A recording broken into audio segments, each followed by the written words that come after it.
So sassy. We can start.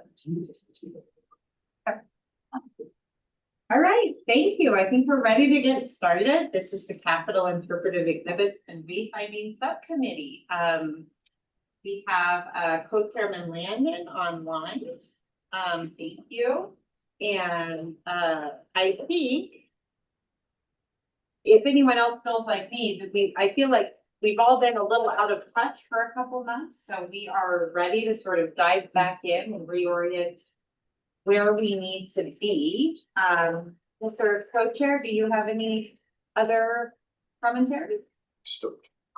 Well, thank you, Madam Chairman, for taking the calm today. I apologize for not being there in person.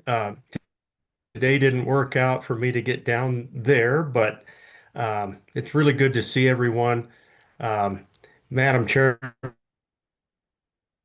I know we'll have a chance to visit about.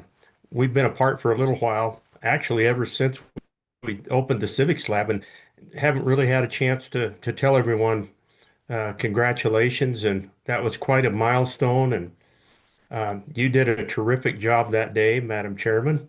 We never get the opportunity to recognize everyone adequately, it seems like. And you know, all of those who took part to get us to that point, it just swells my heart. We got a lot of positive feedback, and so it's good to get back together again and go back to work, Madam Chairman. Thank you.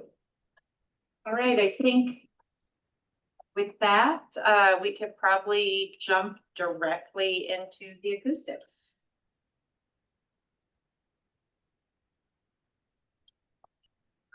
What's that? Do you want to kick in here? I guess just a little bit of a heads up, and we're to the point of going out to bid documents. We have currently 3 separate packages that we're looking to bid at the same time. We have a package for acoustics, we have a package for mechanical systems, and then we have a package for the studio. And so with that being said, I'm gonna hand it over to Zach and let him kind of refresh us on where we're at and where we're going with this project. What was the first package you said? The acoustics.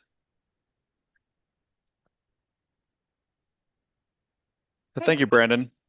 I sent over a request for sharing my screen. Oh, it looks like it may have been approved. All right.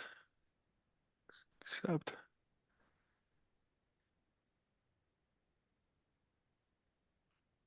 Here we are. All right. Thank you for having me again.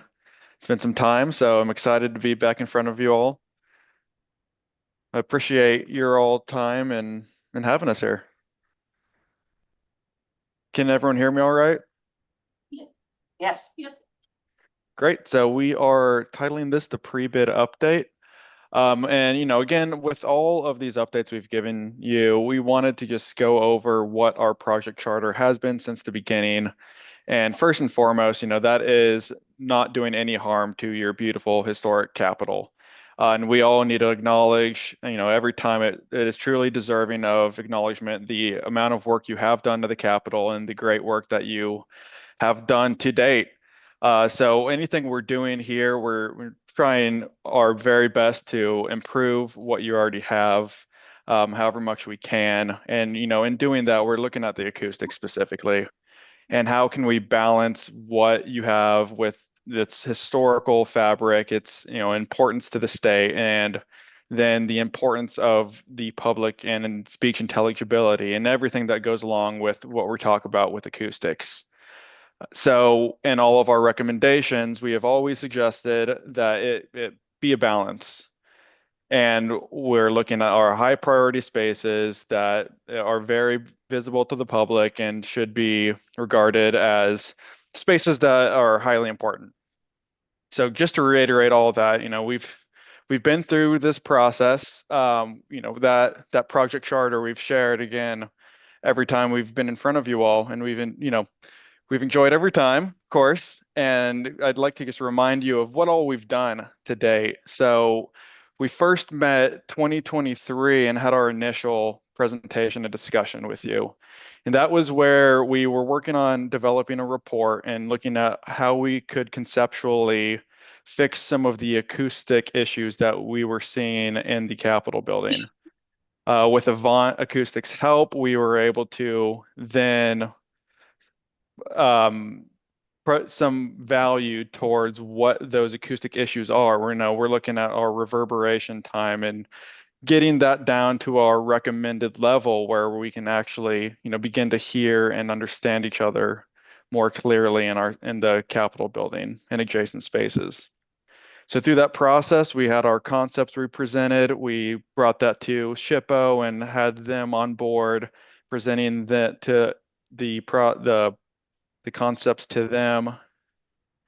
Then after that, shortly, we issued our report, which was a comprehensive report covering all the spaces we had identified as needing some acoustic improvement, as well as some other spaces where it was lacking some intelligibility. Then we had a scoping workshop. So that's where we took that report and we started to distill that down into what was really the priority for this subcommittee moving forward. From that, we were able to issue a scoping set, effectively a design development package, where we took those spaces, began to put it on paper and say, here is what we are looking at improving in your Capitol building. What that then led to was our construction document phase, where we looked at the milestones at 50% and then again at 95%. And each of those review packages were brought in front of the subcommittee, and we talked through all the things we're seeing and started to make developments on our design until we got to our 100% construction documents. And that is where we are today. So we issued those construction documents and we are now ready to begin looking at bidding those out to prospective contractors.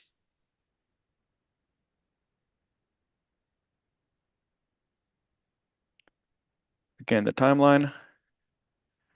And to remind you of what exactly I'm talking about with those construction documents, last time we talked, our 95% review, it was determined that where we had sections identified which were specific to funding mechanisms, it was determined that to proceed, it may be best to start looking at as individual packages. So those sections became packages, and those are what you see on the screen here today. So we have major maintenance being package 1. We have the broadcast studio, and then the acoustic improvements, which is all of the work being done inside of the Capitol building proper. The major maintenance, to refresh your memory, is both the fan coil unit modifications, which we identified in these high priority spaces you can see in the list. And this is not a comprehensive list of spaces that need the fan coil modification. This is just the prioritized list of spaces to begin correcting this issue. And then that's not the only thing we have in the package 1. It's important to remember that there are these highly specialized items that, while they are considered major maintenance items, they are still specialty work that would need to have some oversight, which is modifications to historic plaster and masonry. We have ornamental metal casting, like you see here, this ornate grill that would need to have a replica created of. We have decorative painting, like you see in this picture as well, where this is one of the duct changes where we're extending that to reduce some of the noise. And that is, of course, that final item there, the ductwork modification within existing chases. So each of these has its own individual complexity that really, makes package 1 not just a simple maintenance item package, but it is a little bit more expanded and includes some sensitive work in, of course, your highly historic Capitol building.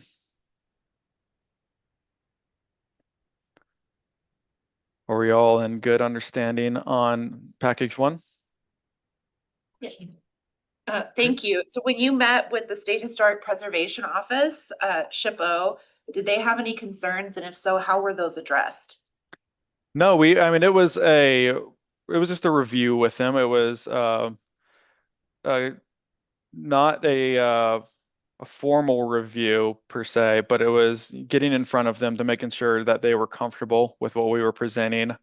And they did not bring any issues to my mind that they saw as being problematic.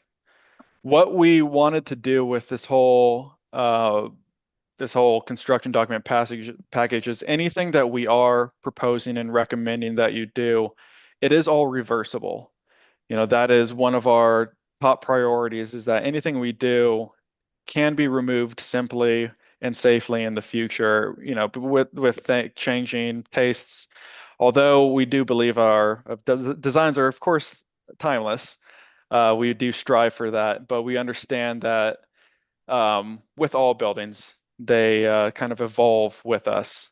So where we are looking at our plaster on the walls and on the ceilings, those are minimally invasive. We're talking about furring off of the existing plaster, not tearing anything out, but just adding that extra absorption that the spaces need to perform acoustically well. Madam Chair, I'd also add that part of the discussion with SHPO was the materials used on this project, and Zach will get into this in a little while, were also used as part of the restoration.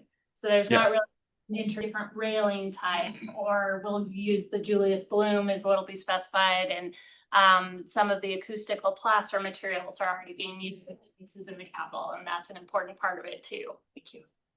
All right, thank you, Wendy.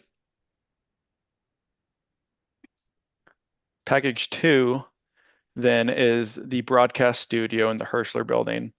So this design was thoroughly coordinated with both the LSO and governor's office, as well as PBS brought in as the broadcasting third party that was reviewing the design as we developed it. So this was we wanted to involve all the stakeholders in this space and provide what truly fit the needs of Wyoming. So here we have that existing space in the basement of the Hirschler, and then to the right you have the new design with the expanded footprint of the broadcast studio. But maybe more importantly, we have the control room that then allows the broadcasters to control the broadcasts outside of the actual recording studio. Now, as a treat, we did put some renderings together last time we spoke and had a rendering of what that broadcast set looked like. But we were, on our own accord, we wanted to see what we could do to make those renderings better. So we have here an updated rendering of what would more resemble what we have included in those construction documents. So here we can see the woodwork, which was highly influenced by the woodwork of the Capitol. We have all that beautiful cherry wood millwork inside of the Capitol building that we wanted to bring into the character of the broadcasts. So that this is a Wyoming state broadcast. You recognize some of those features. And it carries that language of design from the Capitol building to the virtual broadcast. So here is the rendering we gave last time. This is showing the kind of fireside chat, interviewer, interviewee conversation piece. But we updated these to also show what we had worked out with PBS, and that's the variety of broadcasts that they plan to provide along with the legislature. So here's our roundtable discussion where you're bringing together different parties. And then finally, we have the podium presentation where it is likely the executive board or executive in the governor's office giving an address to the public.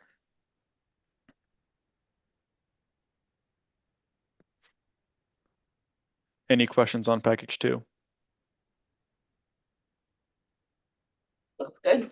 Yeah, those people look really happy. Of course. No, that looks really nice. Thank you.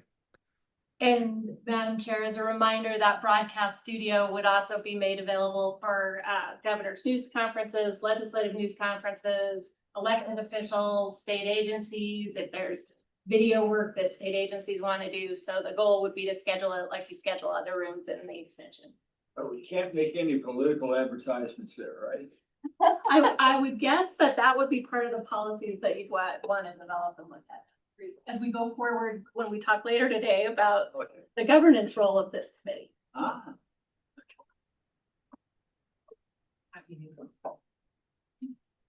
No, thank you. Package 3 then is our acoustic improvements. Out of order. You can see it. What do you think? So this is where we were attempting to get as close to ideal acoustics as practical. And so that brings back to mind the balance that I had mentioned earlier of balancing our historic fabric that is crucial to the character of the Capitol building.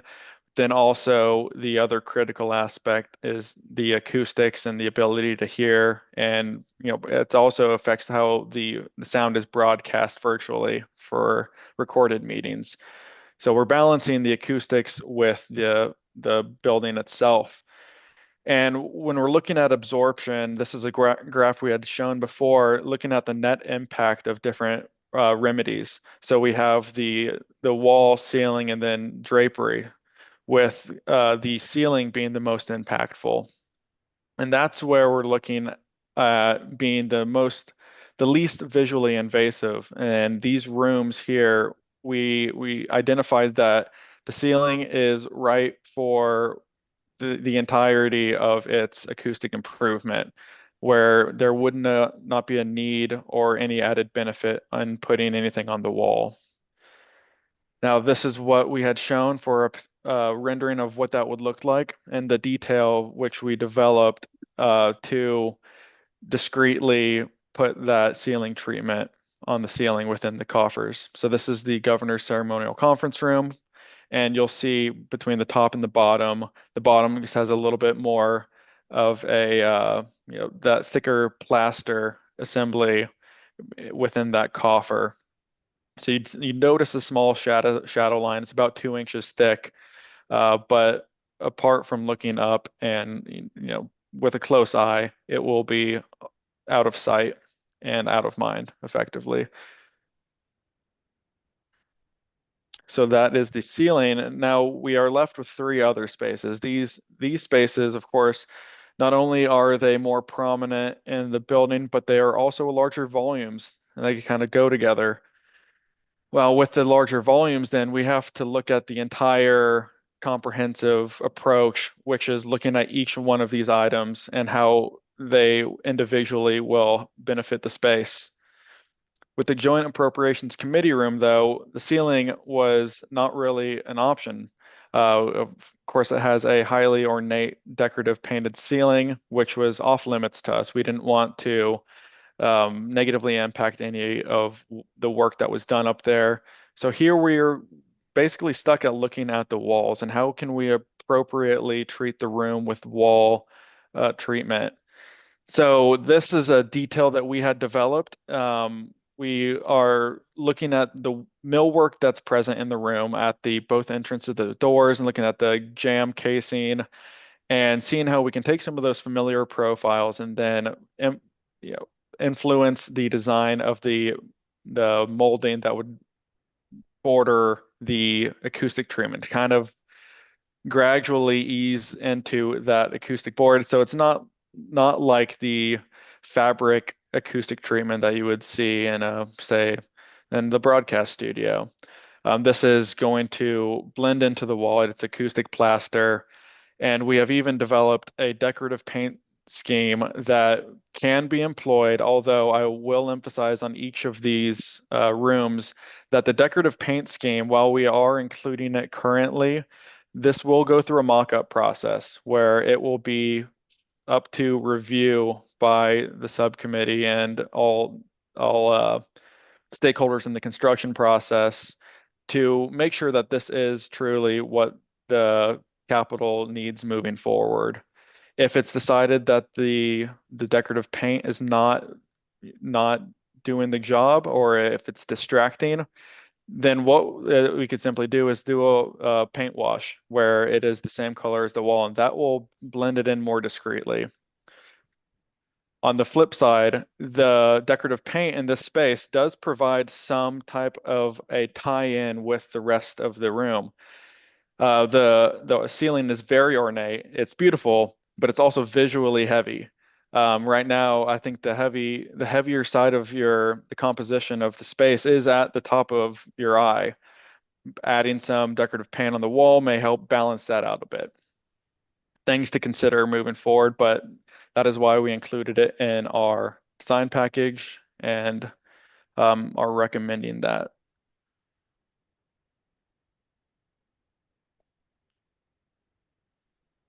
The house chamber and gallery. So this is where we are looking at the full picture, wall, ceiling, and small component of drapery. So we are looking at expanding the amount of acoustic ceiling plaster in the space. Currently, the only ceiling plaster that was installed in the last project is above the house floor. This would expand that footprint into the gallery and the behind the bar ceiling. And not only is that ceiling treated acoustically, it is also providing new speaker locations to help that sound get to the public in the gallery. And then we are looking at the glass guardrails, which you can see here in the elevations. This shows the wall treatment as well, and all the locations where that is being hidden. And now during design and looking at how much of a footprint this needs to have, because ultimately what Avant's acoustic recommendations, in order to bring down reverberation, you need a square footage of absorption in order to achieve that. This isn't necessarily exactly what they had recommended. This is again where we're looking at a balance of what is too much in a space.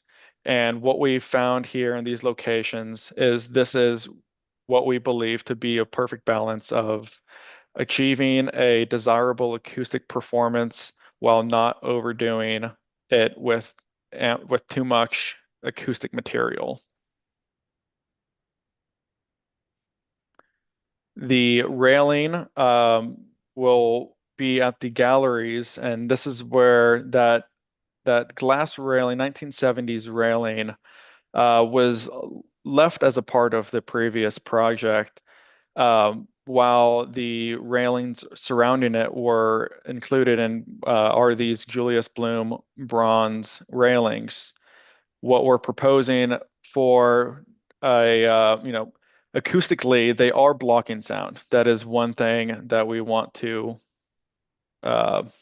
resolve, but also visually they're distracting.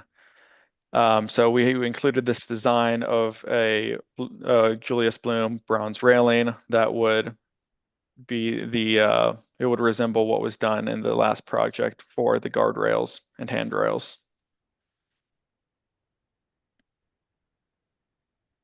And then the acoustic treatment was What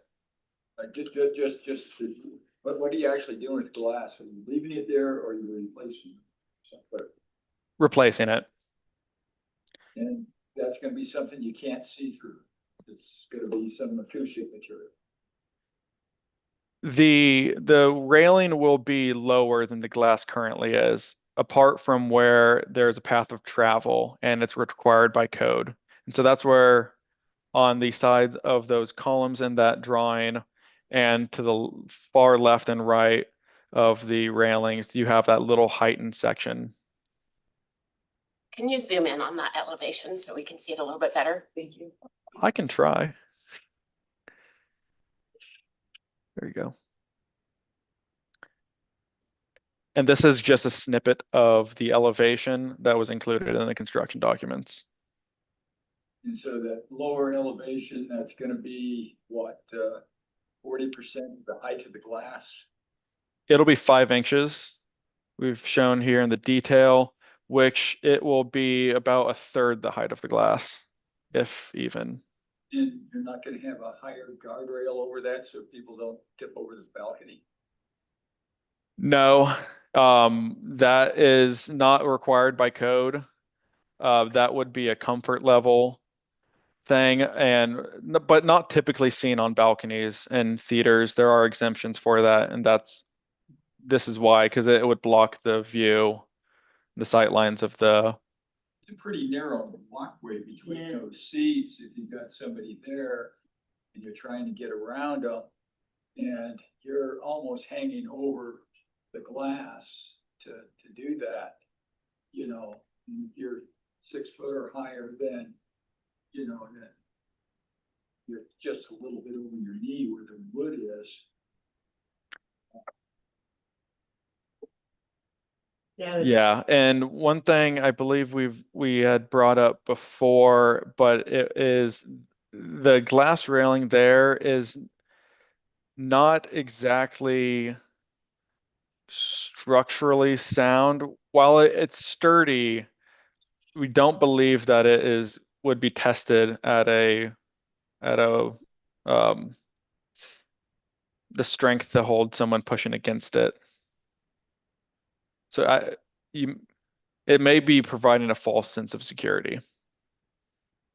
Well, that's better than no sense of security. No, the treasurer brings up a good point. I mean, I recognize that, from a design standpoint, that isn't a walkway per se, but it is because you have to get around people to get to a seat. You move the seats back a foot, Yeah, it's maybe, already. but you probably have to take a whole row of seats out to get it to work. No.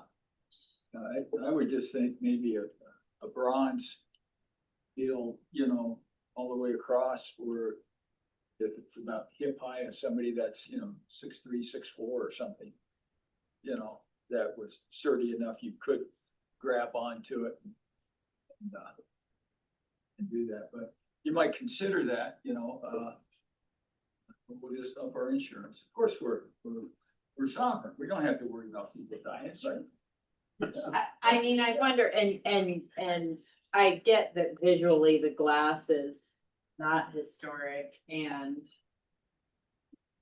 perhaps, you know, and it is messing with the sound. I wonder too if maybe, and I'm taking shots in the dark here, that the drawings, if the bar was able to be uniform across that area, but then the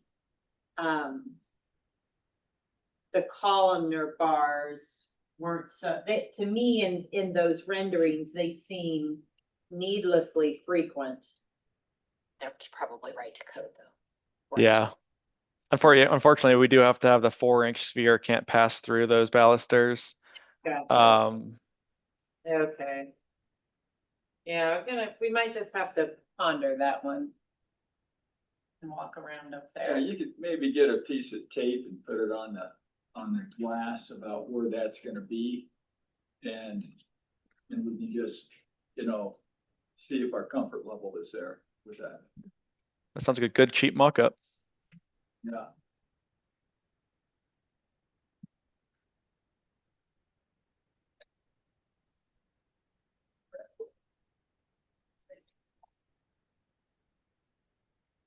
May I proceed? Yes, please do, sorry. Thank you. The wall treatment then, so looking at what is already present in the space, we have those beautiful canvas paintings, which have a border around it, a molded border. So our detail then takes that as a starting point and inspiration and starts to use that molding language in the new design of what would be the border of the acoustic treatment on the wall. And here is the line and extent of the border molding that we are taking direct inspiration from. And this rendering is one that we had created before and shared with you all, showing a color scheme that we have developed that we believe matches the character of the room. But again, this is one area where we would be looking at a mock-up during construction. We have specified that in the documents. And so we would be able to see this up on the wall, color scheme and all, before we make the final decision on how to proceed with that. So this is that color scheme enlarged, shown 2D. But again, this could be something that we look at flat washing and sticking with just the wall color. However, the color scheme here we believe would be appropriate for the space and help tie it in and blend into the surrounding architecture. Senator Landon, did you have a question? Madam Chairman, thank you. I did, and Zach, I appreciate you covering this. We had some questions before on this, but I just need to revisit. So the acoustic material is only going to be that outside piece, or is there a panel underneath that also plays a role in the acoustic part of things? So it is that Yeah. whole field. So on this image, if you see where it says urban jungle SW9117, and that arrow is pointing towards that color, Yeah. that color across the whole field is the acoustic material. What is shown here, kind of that darkish color, that kind of gray, would be wood, painted wood. And that's just to accent the panel, but also to provide some of that similar design language that you see in the room, so it helps it blend in a little bit more. Okay, thank you for that. And maybe that's a good point to refresh on what exactly we're proposing as the acoustic material. So this section up on the top here, and I can zoom in because I learned how to do that 10 minutes ago. Good job. Oh, I'm messing it up. There you go. This is an acoustic plaster product. It is a crushed glass board that then has a plaster, which has the same type of texture that you would have in traditional plaster. But this crushed glass board behind it is what is absorbing the sound. And then to add even more absorption on top of that, you can see how it's slightly furred off. That's where you have those little trapezoid shapes. That's a furring strip that's laid on the wall. That's what I was talking about earlier, where we're looking at how are we minimally invasive. Well, those furring strips are just attached with small fasteners, where if this were to be removed in the future, you'd be left with little screw holes that you can easily patch with plaster. But those furring strips are also creating a little bit of a void behind that initial crushed glass board, where then it would be filled with even more acoustic insulation. So then we're getting the full weight of absorption that we can get out of 2 inches of added treatment.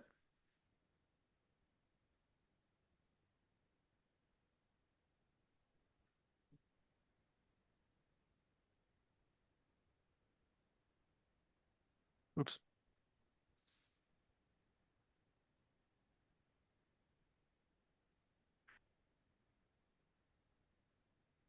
Okay. Then I also wanted to share, I actually, since the last time we showed that rendering, on a trip around Kansas City, I came across a strikingly similar detail in what is Corinthian Hall. It is a 1910 house in Kansas City that these panels, you may recognize it from those renderings and images, but almost exactly the same that we have here. Some small details changes in that actual molding piece, but effectively we're looking at how that has both that border that wraps it and it creates that panel. Then it has the rosettes in the corner, similar to what you have in the Wyoming Capitol. And then that kind of maybe call it elevated field where we are saying it's acoustic plaster. Here, I believe this is original to the 1910 building, and it's just scored plaster. So then, that's where you have, of course, differences. They score it here. They added a lot of texture in the original plaster work, whereas ours would just more resemble that kind of flat, grainy plaster.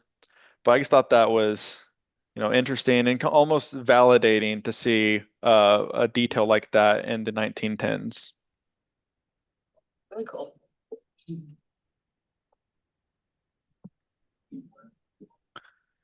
Then the Senate chamber and gallery. So this has a lot of the same treatment that the House does. We're looking at the acoustic treatment on the ceiling, new speaker locations, the guardrail, the same conversation. And then I didn't talk about the drapery at the bar last time, but I do think that is an important topic of discussion where we are still looking at some drapery. At 95%, I'll remind you that we did show drapery around the Senate at multiple locations around the gallery space.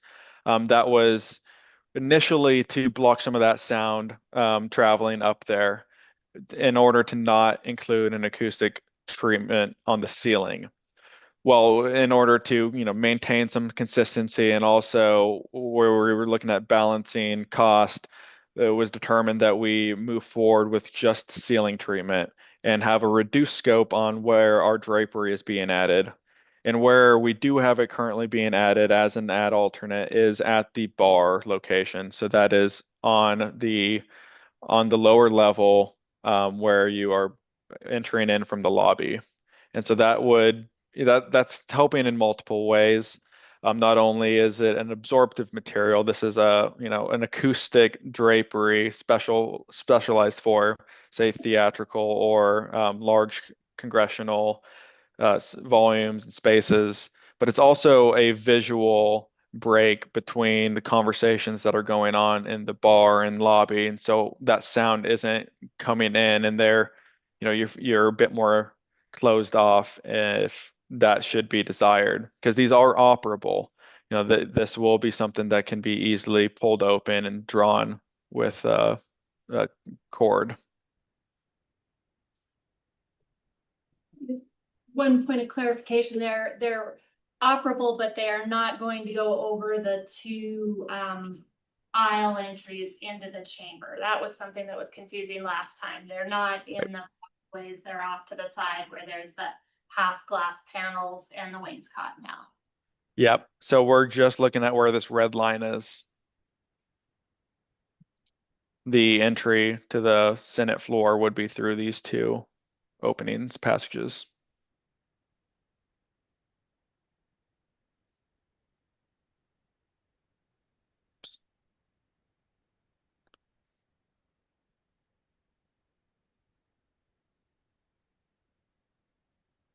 Yeah, here you can see it in elevation.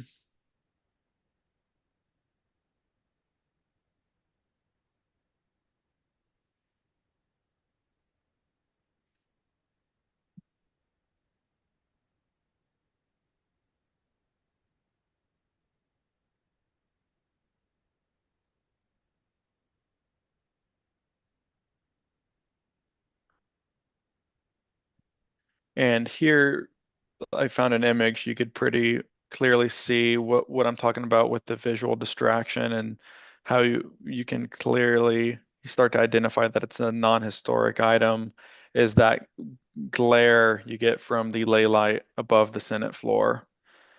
So not only is that glass blocking the sound traveling to the gallery, especially that first row there, but it is that visual distraction. And so here, just below that picture, I included the elevation drawing of what that railing looks like. And then on the top left, you have the Julius Bloom railing where it dies into the balcony railing system. So it would be continuing that same detail along the length of the balcony railing. railing have a acoustic treatment on the gallery side, so if somebody's chatting it up in the seats, that it will keep the senators from hearing it? No, there would be no acoustic treatment.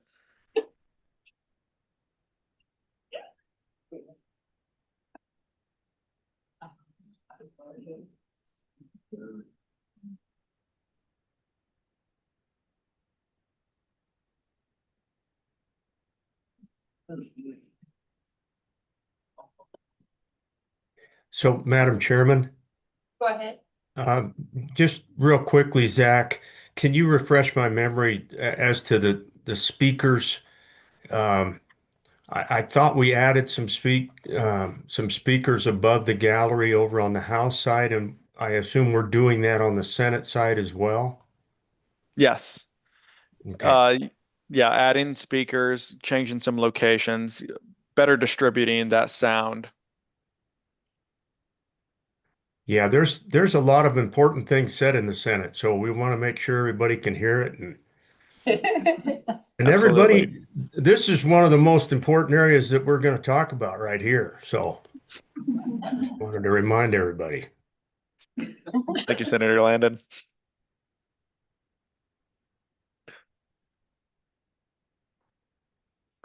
And I like think we should, to have that glare gone.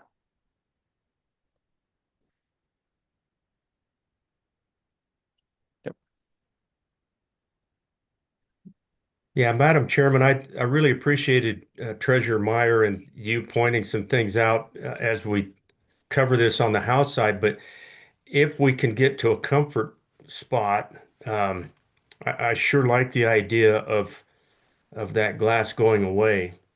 I agree with Suzanne on that front. It's just it looks awfully low, and I just want to make sure that we can convince ourselves it's going to be safe. Yeah, I'm with you, Senator. I mean, the railings in the Capitol already make me nervous, but these where we know we have people sort of shoved up against them just by nature of their use, that's a little tricky.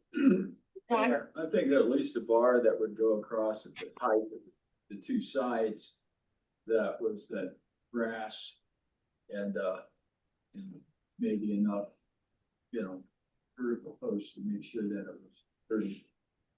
It doesn't look that appealing, but yeah, just want to make sure that people aren't going to topple. Zach, this might be a little bit of outside of what you've looked at, but how does this one compare to what we have in the Supreme Court balcony? the Supreme Court, I believe, is just wood at the balcony railing. But I'm going off of memory. It is, but like height wise. Oh, height wise, I believe it's the same. I think they're both at the code minimum. For a balcony. Hmm. It's low. I mean, the thing is, I would say it gets drastically less use than the House gallery. Supreme Court's hardly ever. Yeah. But there is. When you So, go to the Madam park. Chairman, that that does seem a little low for code, but I'm sure we can revisit that. I like that people would be able to see better, but we do have a lot of young people that come in with families and are tucked right up against that glass. So, Hmm. And I do think this is all things we can look at moving forward. If we're comfortable with the concept, then we can iron out a lot of these details and sizing moving forward. Privacy glass for the game, so the elected don't know. Listening to it. Which I guess, do we know historically were the railings from the historic Supreme Court room the same as the railings in the House and Senate? I am not sure. I don't think I've noticed in a picture that it did have the same railing.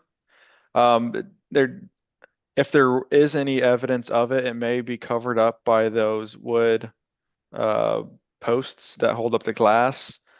But there is no obvious evidence in the top piece of wood on that railing system.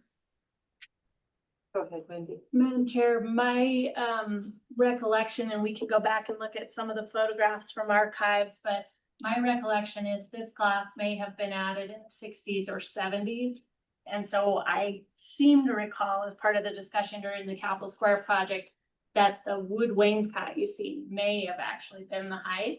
In the Supreme Court, they did find drawings of what would have been the balusters in that balcony. That balcony historically was actually much steeper than what you see today, so it would have actually been more dangerous.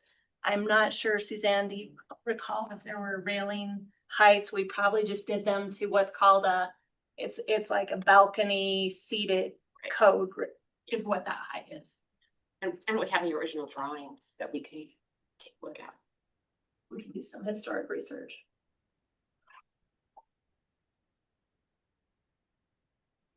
And some mock-ups.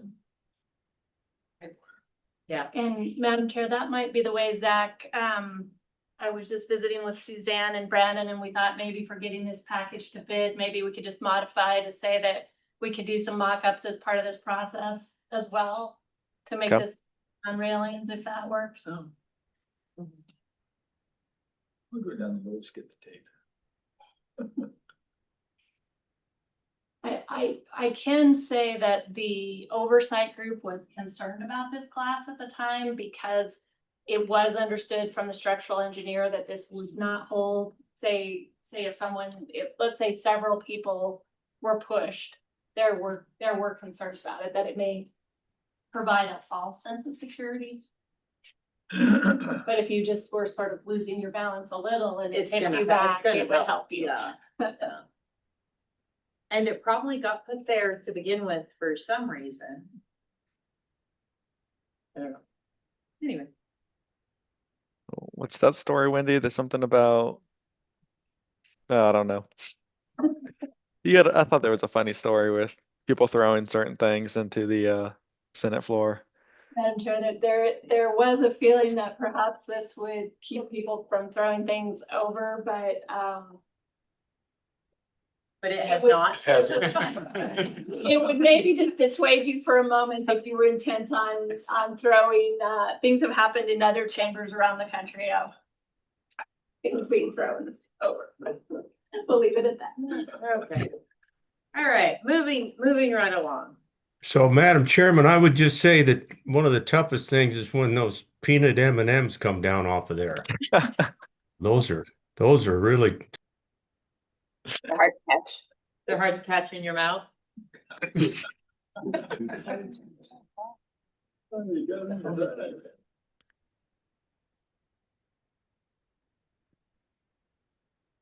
Well, thank you for letting us sit in that discomfort.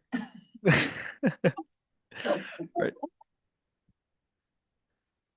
So again, looking at the molding here, this was inspired by molding present in the chamber itself. So we're looking at the molding surrounding those murals and how can we incorporate that into the design of the border around the acoustic treatment. So, mimicking a lot of those same design details there, help incorporate the language of architecture already present, develop this detail to help transition into that acoustic material. And this is the rendering which we have developed showing that concept with the decorative painting scheme.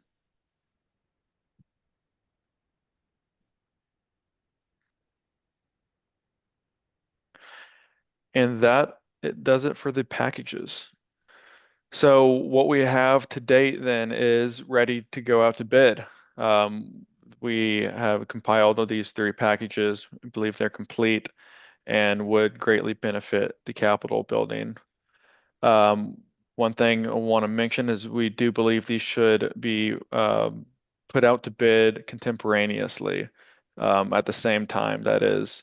So that would give any prospective contractor the chance to bid all three at once. And what that would do for the capital is it would, incentivize some of the involvement in smaller package one. That's where we're looking at some of those, the fan coil unit mock-up or modifications, and then some of those smaller here and there items around the Capitol building.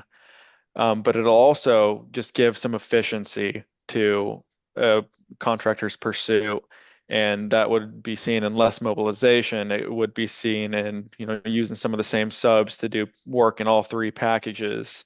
So there's a lot of efficiency that would be added if these were put out to bid all at once.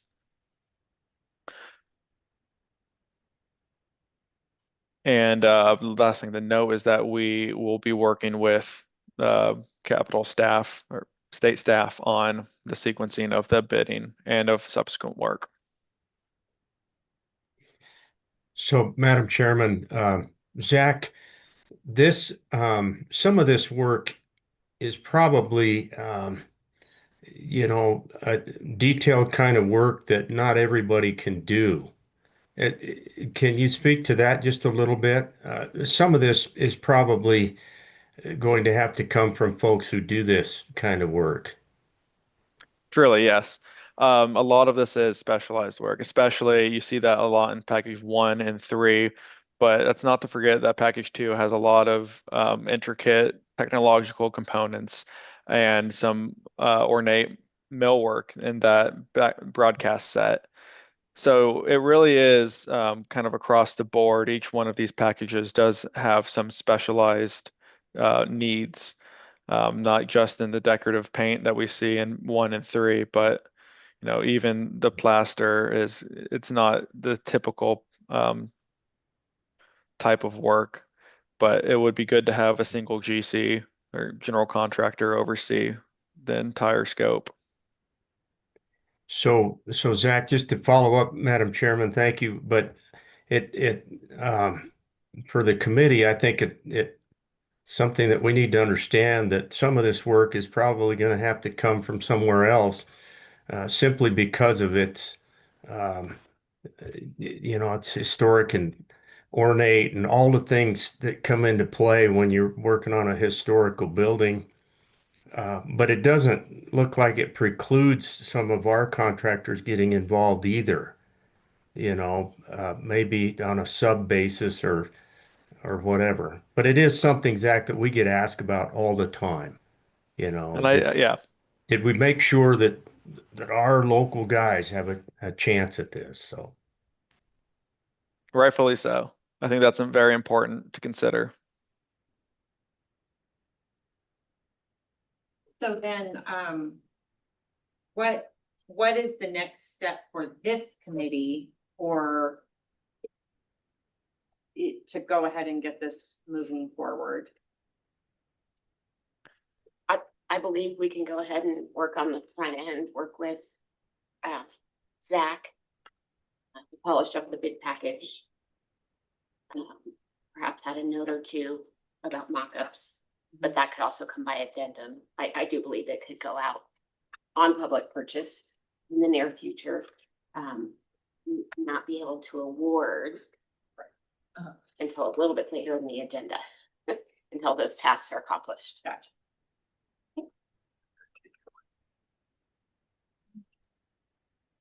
Madam Chairman, it feels like what we could do as a precursor to going out to bid, we could certainly send a official communication. It could be from the co-chairs or on behalf of the committee to simply make that recommendation. I would lean on Wendy for this, but I think that we promised that we wouldn't go anywhere without the Management Council or the SBC, but I bet it could be signed off on fairly quickly so that we could get the bids moving. Does that make sense to you, Wendy? Mr. Chairman, it does, because I think what we can do is simultaneously while CMD is working on putting the bid package together, we can send that letter with the presentation to both SBC and council, and then offer, SBC will be meeting soon, council can look at it. They've been apprised by both of you as chairs as we've gone along, as you see this 24-25 process. They've been brought along the whole way, so I think the only missing piece is if you're ready to pull the trigger on the whole package. And we may lean on both of you as well as potentially Zach to maybe do a little quick overview of what the big points are for both SBC and council at future meetings. And then the goal would be, I guess, from a timeline, then the bid package would be ready to go. We'd get those approvals needed by statute. And the agenda item that's coming up here in a little while about the MOU is the funds are currently in the capital square preservation account, and it requires an MOU between council and SBC. And so that's what we'll talk about here in just a little while. But if I understand the direction to be a letter from the co-chairs to SBC and council recommending these three packages go out to bid ASAP, and we'll make sure we include some of Zach's has really good language from the charter about doing no harm and why the legislature first appropriated money for this project, which is you have some issues with being able to hear in these spaces. Sounds like a plan. Thank you. Yeah, thank you for that, Wendy. That was well stated. And Madam Co-Chairman, if you're comfortable with that, I think we get going. It's exciting that we're at the point where we can go out to bid. Great. Okay, thank you. Anything else on the acoustic side of the house?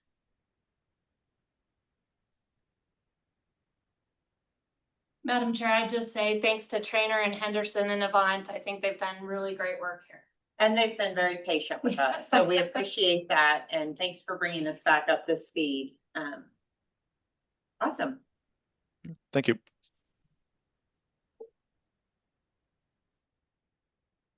Okay, I think we are literally on time to the dot to turn it over to Ashley for updates on the exhibit and wayfinding project.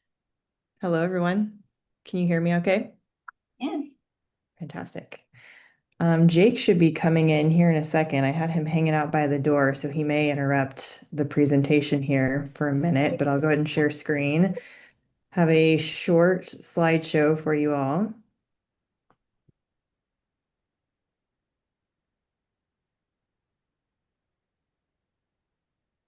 Maybe.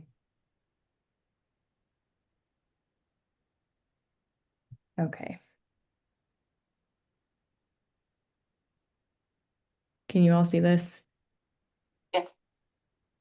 Great. Okay. Let's run through some updates from our side. We are going to chat a little bit about the Civics Lab. I'm going to give you guys an update on the exterior map situation, and then review some punch list work and work that's happening there in the Capitol from previous packages, and then we'll finish with our project closeout and potential future scope. So just as a reminder, last time that we spoke and last time that I was there with all of you, we had an amazing ribbon cutting there at the Civics Lab. Great turnout. So I wanted to share a couple photos with you. We have many more photos. This is just a couple, but if you have not seen those, we can share those links to you guys. Jake's in there. Okay. I'm hearing that Jake is now in there. Hi, Jake. And then this is just recapping the student pathway and the room that you guys are sitting in. Hopefully you guys are all loving the new graphics and dimensional letterings. And I think it really brings the room alive. So hopefully everyone's enjoying that. Lovely. Very much. Yeah, thank you. So as far as Civics Lab and student pathway punch list items and optimization, the Civics Lab has been up and running for about a month, a little bit more. We have been talking with your core team about just some optimization things, both on the technology side and the fabrication side. Just for example, we have the bookcase printer that is printing out all of the jobs that students could have within a government situation, and that was jamming. So we've rectified that and have a solution in place, and just making little tweaks throughout the room to fix issues that have arose. Any questions on Civics Lab student pathway? Anything that you guys are seeing? Go ahead, Wendy. I might mention one more optimization in the civics lab. And that is, there's a couple of the activations that are pretty low that we thought would be okay for kids, but they're even kind of sitting down. And we've had adults in the room and kids in the room trying to sit on like the desk where the screen is, because there's really no seating in there. And so DI is working on taking the same bench design that you see down in the extension with the black leather and the wood turned legs, and would then paint them in the same way that the rest of the furniture is painted in that room. So those will be coming. We're working now with DI on looking at fitting that into remaining funding, and where we're at with some other outstanding scope items that I'll talk about in a minute.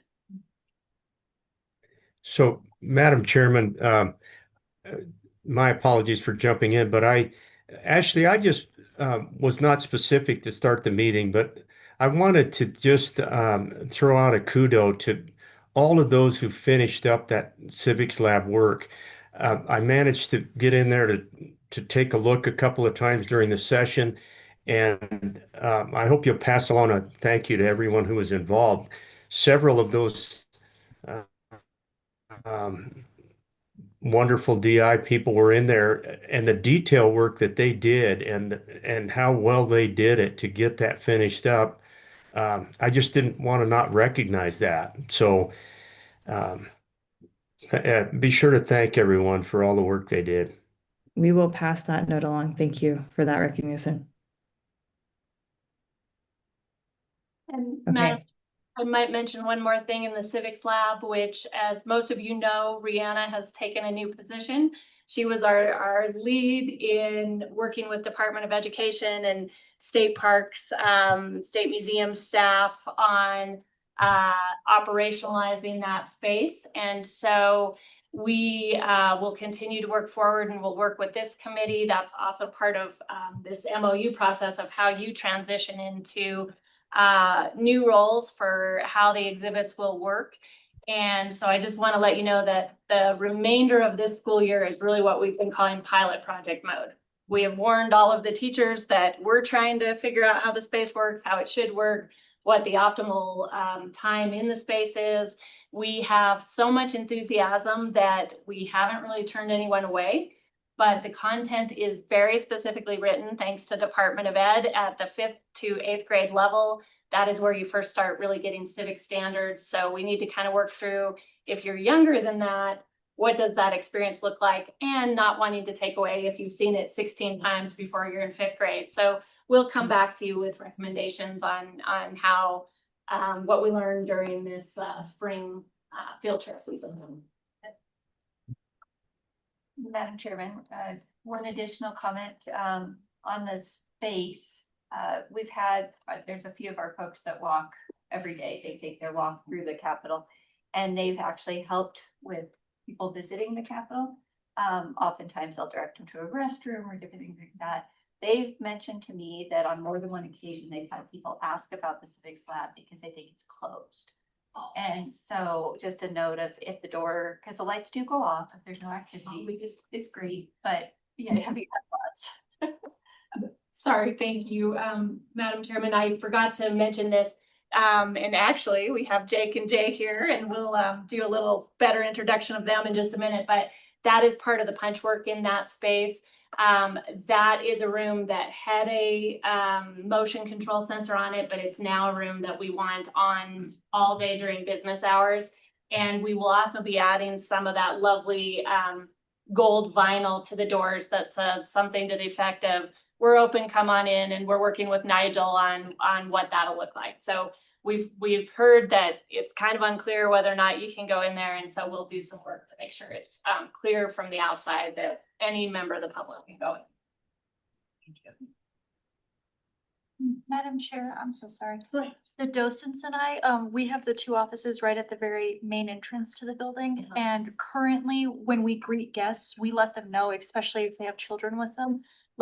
We tell them about the space, how to find it, and we say, even though the doors are closed and the lights are off, the lights are automatic when you come in. So we welcome people into it and let them know that the doors are unlocked for them. So it's a temporary solution. But if they come in, for example, on the garden level, they don't get that greeting from us, so.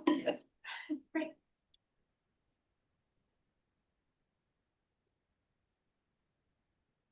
And Ashley, so we can let Jake and Jay go back to work. Do you guys wanna, or is it nice? Do you wanna sit there and listen? We've got something to do. There's always something to do around here, Maybe, you know? maybe Madam Chair, we could do a quick introduction. Jake and Jay are part of the install team at DI. They can probably tell you a little bit more about what they do, but you know, you've had a lot of interface with the designers and content writers, but these folks are behind the scenes doing soup to nuts work. And I have to absolutely shout out Jake, because Jake's been here from the beginning of package one. He And lives here now. we call him Jake of all trades. And I have told DI this on several occasions. Jake is, you know, working in a historic landmark. It's a whole new experience to be able to come in for us and have a trust level. After the original Capitol Square project was done, I have massive trust issues of the building being touched, and I would trust Jake to do anything over in the Capitol. He does remarkable, historically respected work in the building. And we just can't thank him enough for everything that he's done on this project, and he's been here. He's almost a local at this point. Yeah, no problem. You're welcome. Thank you. Thank you. Yep, I'm just a new guy here. I came in and back him up. Knock out all the rest of the stuff that needs to be done. I'm usually elsewhere, so. Well, we brought out our best spring weather for you. I see that. I've noticed it. It feels great too, by the way. And Jay, you should tell your story about Jay that was also involved in the fabrication. So it was about how you got to see, sometimes when you're fabricating, you don't actually get to see the install. So one of my first projects in the shop putting together was what's in the Civic Lab. The interactive TVs in the centerpiece, those are one of the first pieces I put together. So to actually come here and to see them overall, it's an amazing sight to see. I put them together naked with just the columns itself and the frame. But to come here to see it active, it blew my mind. It's an amazing seat. Thank you. Well, we're glad you're here. Glad to be here. I enjoyed it. It's a lot here that this big guy did a lot of work on. I didn't realize until I got here. It's a lot. I'm proud to be under him. He's definitely a great installer, and I appreciate his tutelage. Thank you. Well said. It's a lot. Thank you, Jake and Jay. Thank you, guys.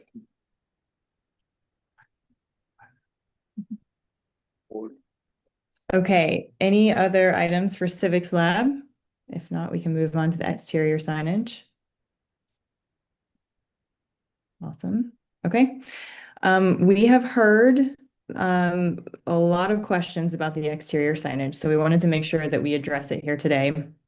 What you're seeing on the screen is, on the right-hand side, a site map of your guys' campus, and the red circles are the 8 locations that you guys have seen from the most recent windstorm, not snowstorm, because you're in that right now, but the most recent windstorm where the signs took a little bit of a beating.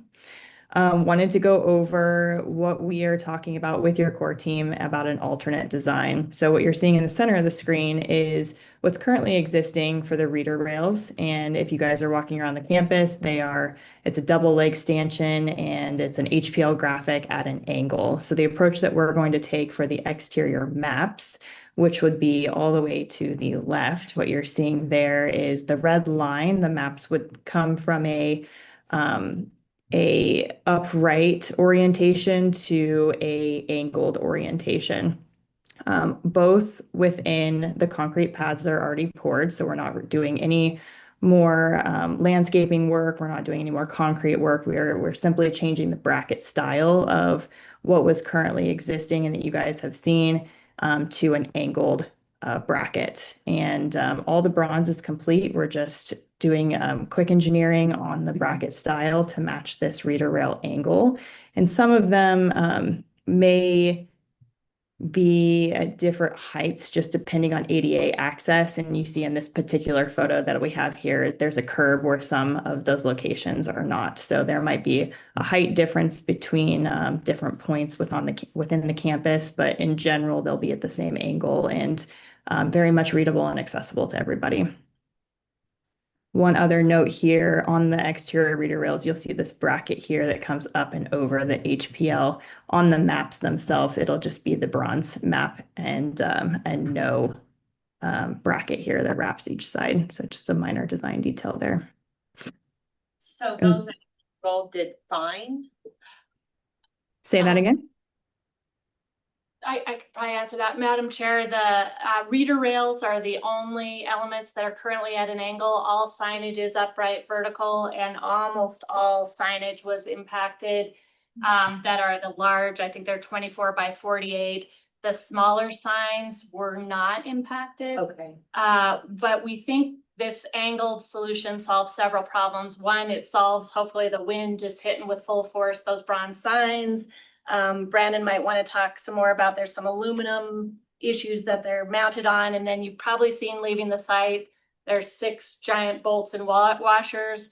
We were trying to figure out a solution to make those less visibly intrusive on the sign, but we think putting them down at an angle that actually allows you to fully adhere the bronze to the aluminum backer, and you wouldn't see it unless you got down low enough anyway. So it's kind of a win-win-win, but Brandon, I don't know if you want to talk at all what you No, saw. just every one of the signs except for one around the site took it in the shorts through that windstorm. I was distracted by trees. Now you're gonna notice as you walk, and probably maybe if you walk out the front, that's the only one that made it because it was cut in the wind.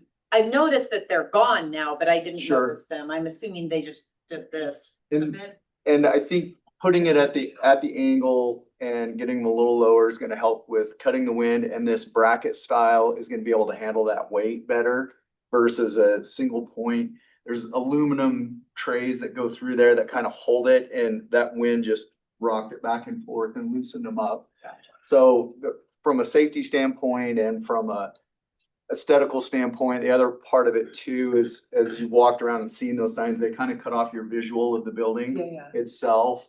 And so getting them down at more of a reader rail type of height is going to allow your views still to continue through to the Capitol.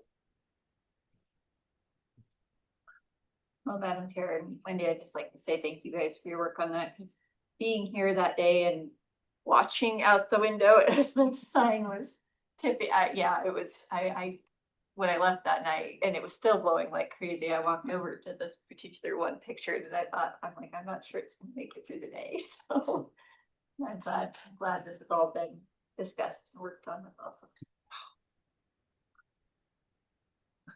And we appreciate DI's work to rectify the issue. Oh, yes. And how dare they didn't plan for 110. Highest wind gust in Cheyenne that day was still below the 90 threshold. But it broke the record. I think it was the It highest did. ever. Yeah. You did. You said signage is 120? Roofing in Wyoming is 120 in most jurisdictions is what the wind loads need to be designed for. So I would assume that our engineers have designed to 120 now. Wow. Sad that we have to. Things you'll learn. Thank you, Ashley. Yeah, no problem. So timeline on this, all the bronze maps are complete. We are just working through engineering, getting that structural stamp, and then the bracket fabrication. So these will be in as soon as possible, and definitely before the July 1st and the big celebration that we have this year. Okay.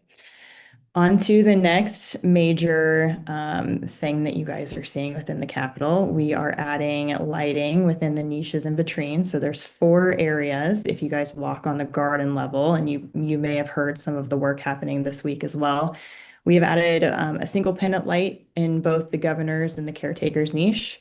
And the wall work here that you're seeing on the right-hand side will be patched with the plaster and everything put back to the building standard. But we had to trench in conduit for that power and making sure that there was adequate space for our transformers, power supplies, and dimming capabilities. Every single niche will be dimmable, so depending on what artifacts are housed there, the lighting does not affect the historic preservation of those artifacts. And in addition, we've got the architectural niche. You'll see a lot more lighting there, but we are adding a blue graphic backer. So we're building this niche back to what it was as well, just with the addition of lights. So this will have the dimming capability. And then on the right-hand side, you've got the staged vault that will have lighting both above on the ceiling and within the shelving. So you can see those artifacts that are housed in there. So this work is happening now. It should be finished up by the end of next week. So we're excited to see everything come back together.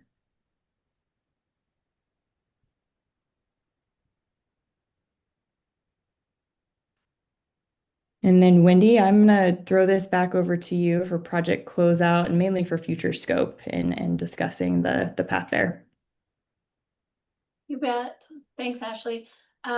Madam Chairman, I think the other thing you'll see is there's just some punch work continuing to happen that Jake and Jay and others are working on. So continuing to dial that in, and then Brandon is working with DI on kind of the financial closeout of it. There's a few things that we're hoping to still get into what we would consider the wrap up of this original project. You may remember there was a request for some mother's room signage in the Capitol, some acrylic signs. We're going to see if we can get those in. We had flag signs on the 3rd level that also provided directions not only for elevators and restrooms, but also provide ADA required accessible path routes. Those proved to be really confusing to the general public. And that's why there are not flag signs up on the 3rd level yet. That's the only remaining signage that is physically affixed to the walls. DI is going to be doing some wall signage that the flag signs will just be the sign for the space. So it will be the sign to the restroom and the elevators. There will be the addition of some very small wall signs that will provide the ADA path. And the thought is that that is something, if you are looking for that direction and that icon, that it will be very well understood when you see it on the wall, and it's in a space that there is not any decorative paint. There's no, on the 3rd level, there is not wainscot and trompe-l'oeil paint. So it won't be in the field of anything decorative. And that will be at 4 locations. And then you may have noticed out here, and I think Paula has referenced this a couple times, is we have the freestanding map and directory for the extension and the Hirschler building. But we constantly have people walk by that and say, where are the restrooms? And the restroom signage down here is actually once you've crossed the threshold. So you can't see it from the gallery area. So DI has done some work to look at adding 2 flag signs down in the gallery. Nathan has reviewed it. He doesn't think it's intrusive of any work they would be hanging. That would just direct you to both the restrooms as well as the elevators that are past that threshold. So those will be coming, and I mentioned the benches in the civics lab. Am I missing anything on this? Signage on the civics lab door. Oh yeah, we have some little vinyl signage. Just a couple little things on the conference room doors too, about reinforcing that those are the metal arc room, or so that vinyl signage is pretty quick and reasonable to do. So that would all be within this project. I guess that kind of closes out what your scope would be. There is potentially in the Capitol Square preservation account, there's some funds that are acoustics, broadcast studio, custodial break room, maquettes, bollards, that also has some room potentially for exhibits. You might remember we had talked about a package 5. And we had talked before session about whether or not any package 5 ed items, that would be like our tour booklet is out of date now. It's really a tour booklet for the grand opening of the building and what happened during the construction. We now have QR codes on the outside of the building that point to a website that the state of Wyoming has acquired rights to, but it's just a placeholder now. So there's nothing on that website, but it is to become the new Capitol Tour website and give you building hours and agency locations. So that's a future project. We've had ideas from you and other people of, you know, it would be great to have a kids activity booklet that matches the Capitol kiosk, Kids Capitol Quest. There's a number of printed materials that your committee could consider exploring in the future if there's either funding available when these other projects are done, or if you wish to seek funding in the future. We've also had many requests for the conference rooms, even the ones here that have been named after state symbols. They now have the Dreamscapes one wall, and we've been asked over and over again, when's the rest of the photography coming? Well, that was not in the scope. It was, you know, stretching your dollars as far as you could. So that has been a request for other conference rooms in the Capitol. These are all just things to think about as you go forward, if there are things you would like to do. This Dreamscapes material has proven to be very popular. There's some other places that the hall here for the student path is done, but we've been asked, well, when are you doing the other halls? So, you know, there's things you are done with you had hoped originally to get the collateral in this package, but some of the other things would just be when people see great things, they want more of them. So there's materials over at the museum that were used in their Capitol exhibit that could be displayed here down in the garden level if we had more vitrines. Those, what we call the guard shacks between the extension and garden level, would be appropriate for display. So those are all future things. Not really in scope now, but just to let you know that there's always things that you can do if you have the desire. Great. Madam Chair, a Go ahead. question. I think Kevin and I walked in together and we saw at the garden level maybe a replacement sign taped up. Wasn't sure what was going on with that exhibit panel. Is that is, if it's what I'm thinking of, you might recall that you approved, I can't remember what it was last year and probably the last meeting of the year, that there is the wayfinding sign on the south side of first level, one on garden level west, one on garden level east, and one out here in the extension that are on the Carly wood bases. And there's issues with affixing the bronze signage to those wood bases. So those are going to be refabricated in a smaller size on Julius Bloom Lakes. So is it that? No, it's one of the those kind of groups of 3 interpretive panels it's in the southeast little niche or entryway on the garden level. Or maybe they're groups of 4, I guess, and Green. yeah, the green one. And it just had like the vinyl that was kind of just taped up there, and I think that was the question. Oh, I can speak to that one. That's just a punch item that we're replacing the vinyl with the same vinyl there. It was gouged, so we're replacing that so it's new and doesn't have any damage to it. Oh, yeah, thank you. That should be happening today. oh, that's great. And that's really nice of DI because that's been in place for a while and we don't think it was an install error. So Oh, yeah, thank you guys. that was a nice thing to do. Hazard of the session. But that other signage is on its own as well, and it also has a little smaller scale. We are hoping, and this may also be, I forgot to mention that in here, this may be something we can get in as part of this project. We will keep those wood bases because they're wonderful and they may be available for future exhibit materials. We think it may be worth putting one of them on garden level east because people are missing that there is both the portraits of history and the governor's mansion niche down there, as well as the governor's portraits. Thank you for that. And I guess, Madam Chair, as a follow-up to the conversation on future, I guess I'm really excited to go through the summer season and get the feedback from the teachers and the kiddos that are in the space and think about what additional complementary educational material we could be providing both on-site or virtually or within like packages to send to our districts. Personally of interest.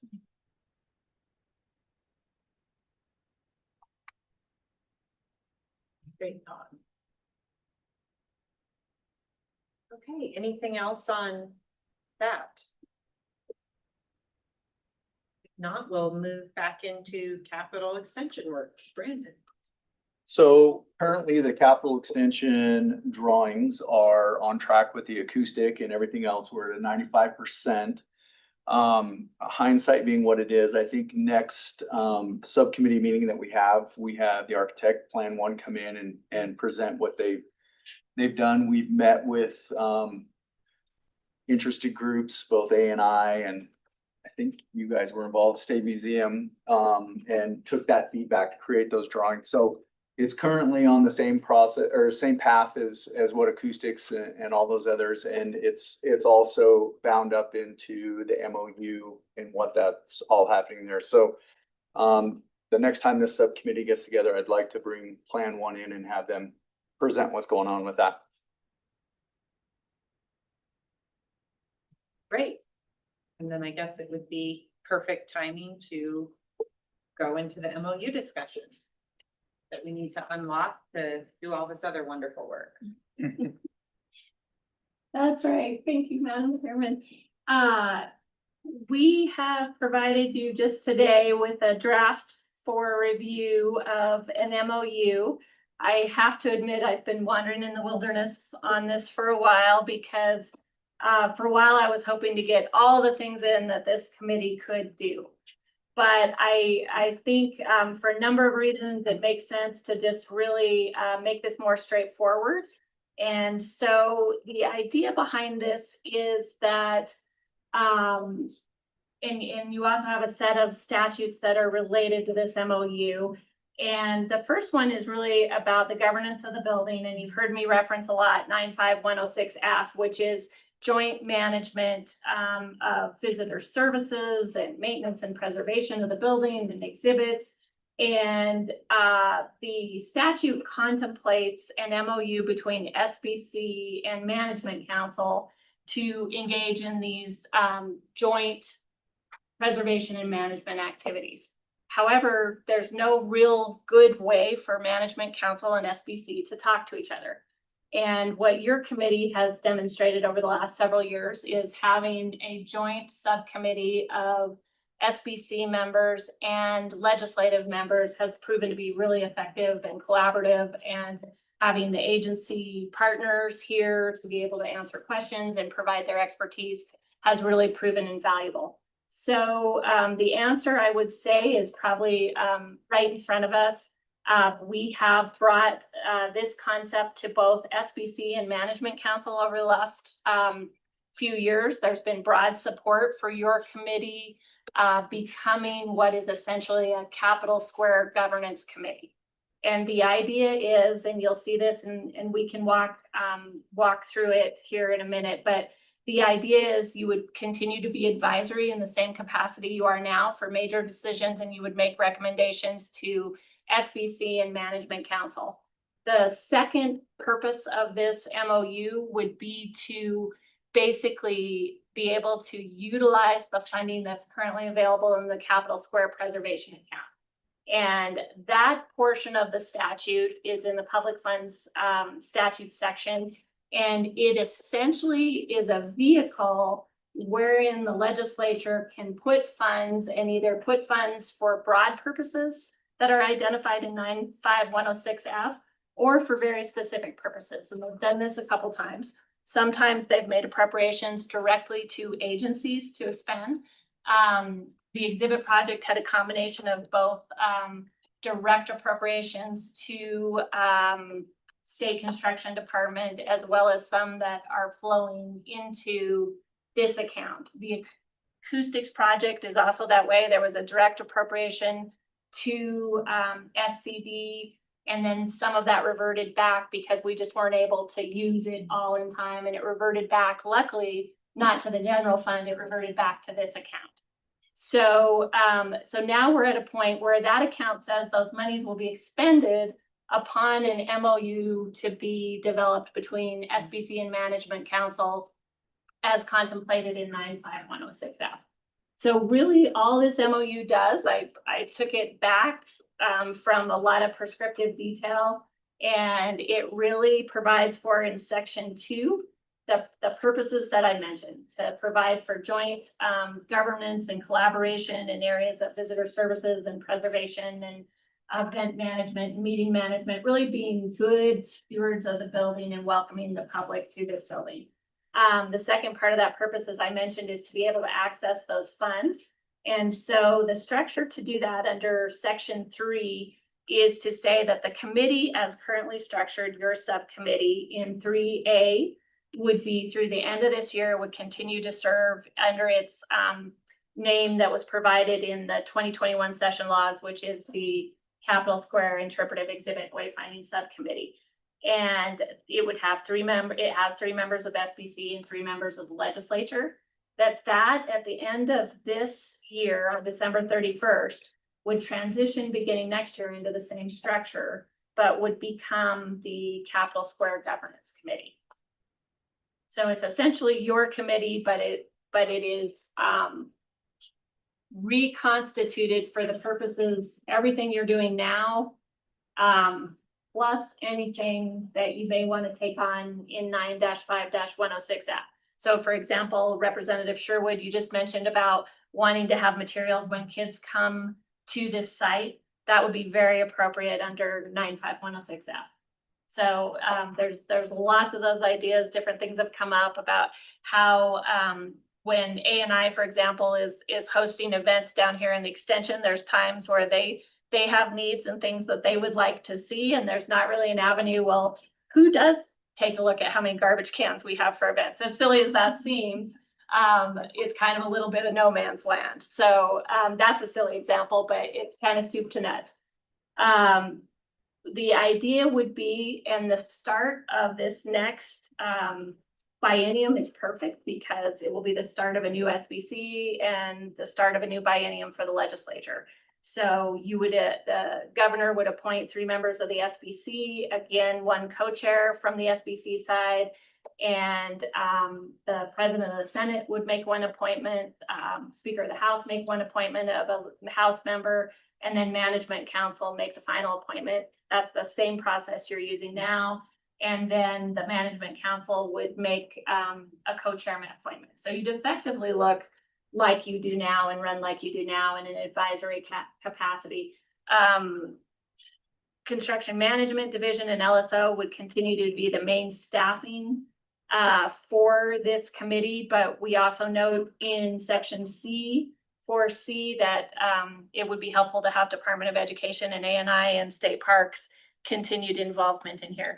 We do not have those agencies as a party to the MOU. I haven't visited with Suzanne about that, but we think this collaborative nature has worked really, really well to have folks just come to the table, and there may be more issues that we can address in the future, as I mentioned, events and things like that.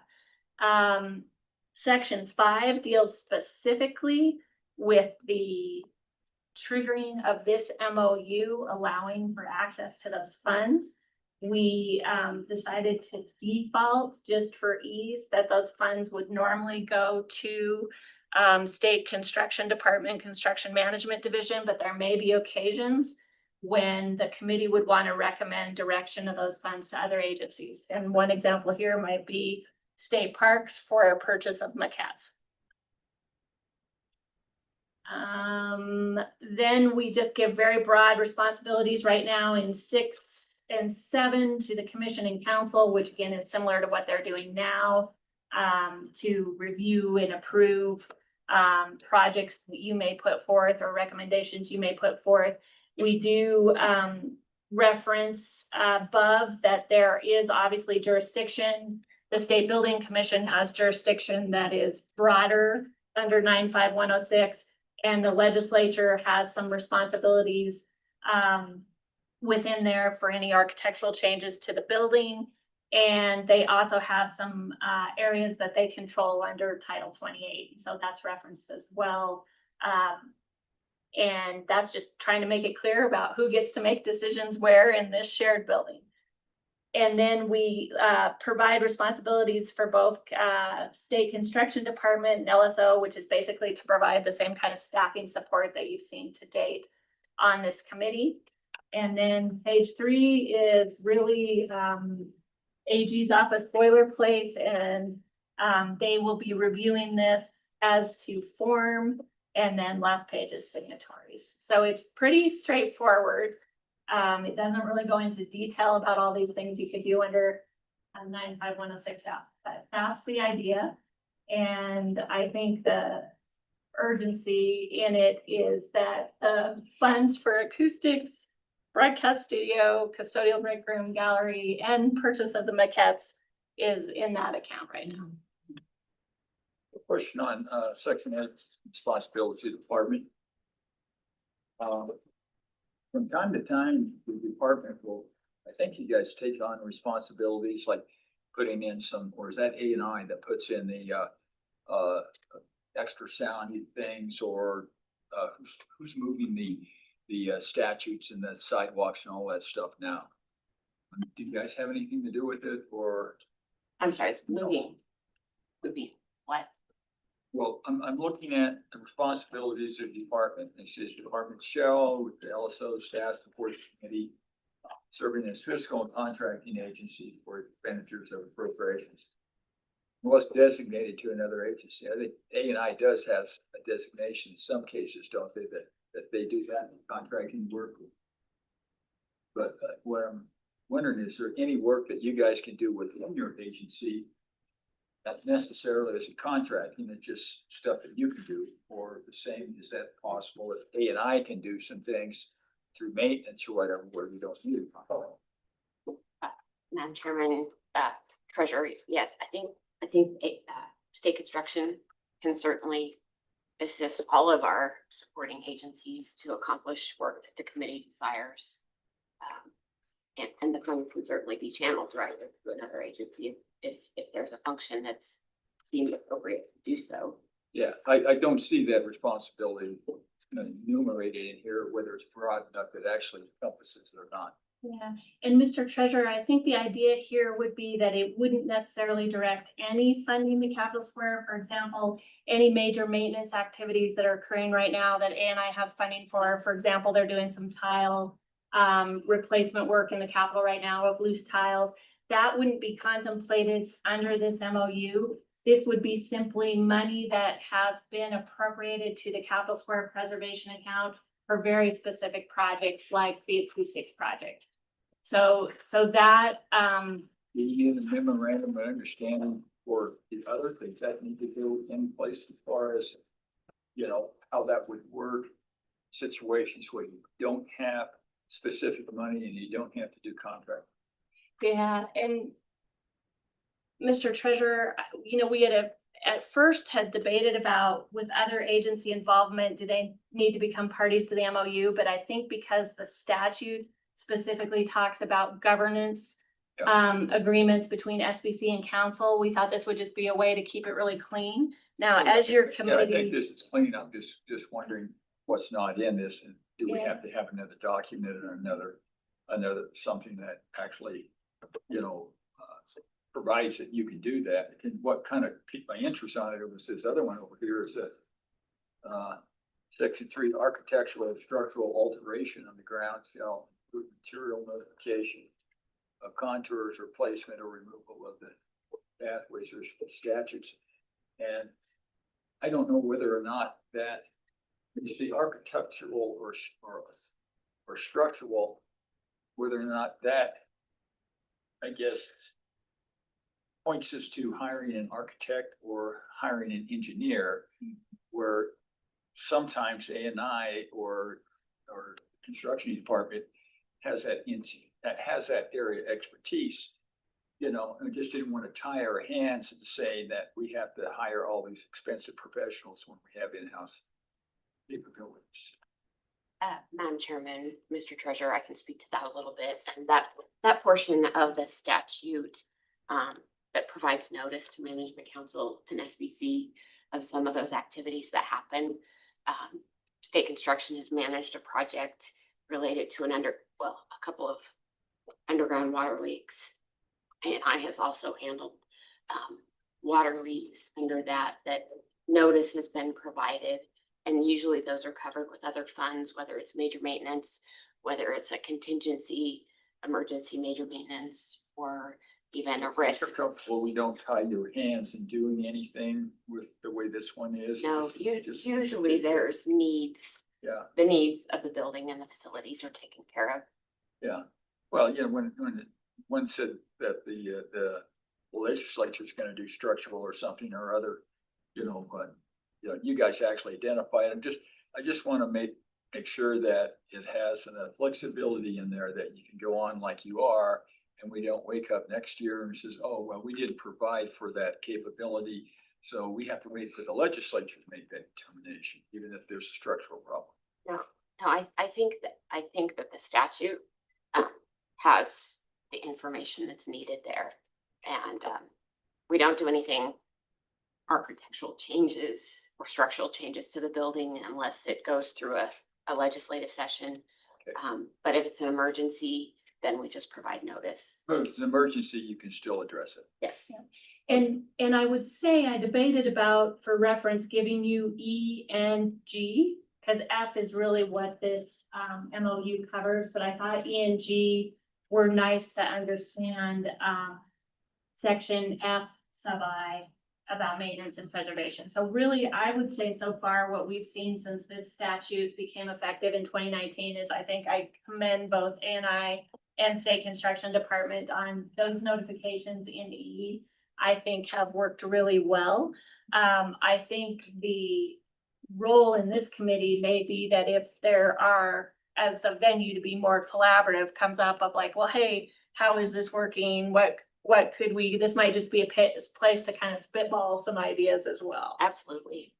Oh, the way that F reads it, I think you contemplate that in the future, you may have other memorandums that are outside of this, or this is, yeah. All right, well, I'm getting comfort level for it now. Okay, thank you.